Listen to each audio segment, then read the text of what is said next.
திமுக நிபந்தனை ஏற்று காங்கிரஸ் தலைமை கூட்டணிக்கு சென்றால் ஆட்சியில பங்கு கேட்கும் நிர்வாகிகளால் காங்கிரஸ் உடையுமா? ஸோ இப்படி உடையுமா இல்லை அப்படி உடையுமா அப்படின்ற மாதிரி இதுல நெக்ஸ்ட் பைட் பார்த்துடலாம். மாவட்ட காங்கிரஸ் ஒரு கூட்டம் நடத்தி தீர்மானம் நிறைவேற்றிருக்காங்க. இந்த ஆட்சியில் பங்கு அதிகாரத்தில் பங்கு சொல்லியிருக்காங்க. உங்களோட இது நாலேஜ் வந்துதான் இது நடந்ததா? எனக்கு தெரியாது எனக்கு தெரியாது. அகில இந்திய காங்கிரஸ் கமிட்டி என்ன எங்களுக்கு வழிகாட்டுதல் கடந்த 17ஆம் தேதி சொல்லிச்சு, யாரும் பொது வெளியில் கூட்டணியை பற்றி பேசக்கூடாது. கிளியரா ராகுல் காந்தி அவர்கள் சொல்லியிருக்கிறார், மல்லிகார்ஜுன கார்கே அவர்கள் சொல்லியிருக்கிறார், வேணுகோபால் அவர்கள் சொல்லியிருக்கார்.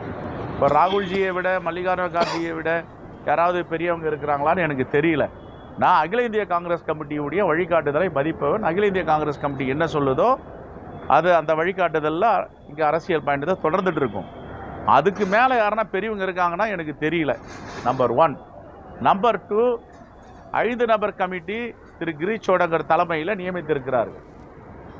அந்த கமிட்டி பேச்சுவார்த்தை நடந்து கொண்டு இருக்கிறது.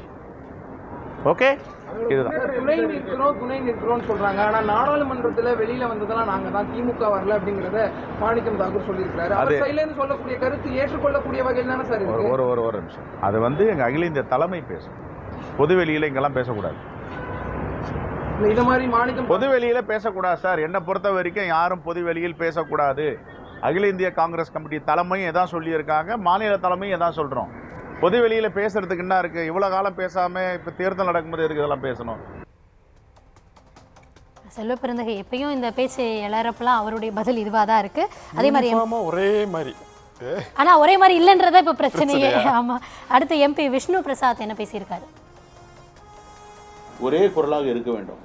ஆளாளுக்கு பேசும்பொழுது அது மக்களை ஒரு மதிக்காதது போல் இருக்கிறது. எனவே இது கண்ணும் கருத்துமாக அரசியல் கட்சி என்பது கண்ணும் கருத்துமாக நல்லபடியாக கூட்டணி அமைத்து மக்களிடம் சென்று வெற்றி அடைய செய்ய வேண்டும்.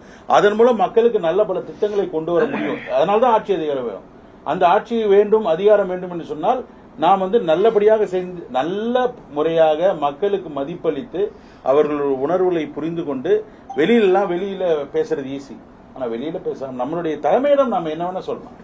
எங்களுடைய நிறை குறைகளை எல்லாம் தலைமையிடம் சொல்லி இதை இப்படி செய்யலாம் என்று அவர்களும் சொல்லிவிட்டோம். அவர்களும் அது உரிய நடவடிக்கை எடுப்பார்கள். இது பொதுவெளியிலையா? நாங்க எங்க தலைமையிடம் சொல்லிட்டோம். பொதுவெளியில் சொல்லக்கூடாது சார்.